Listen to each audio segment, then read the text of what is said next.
Regular met ko, regular ti panagsangpet ka nang runa di kita kakailyam tinga gabo joy ko nalulo kaya no dito nga tiyempo ngamin kaya talagang iso ti schedule da nga pa nagbabakasyon ang rugi iti kwa dito lumadlaw yun pang rugi iti November aging gana aglepas ti summer tayo apo kaya talaga nga dito ti kakaduna so nga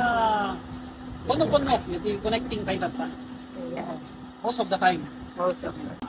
Dati direct flight ti Honolulu apo get awan pay iti update kasi hantay pa nga ma-comply di dadto mga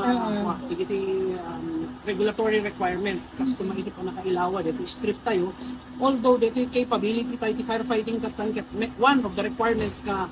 na nakuha tayo na comply tayo kasi the level of protection nga intent dito fire truck target dumanong iti category 9 which is capable to handle an Airbus 330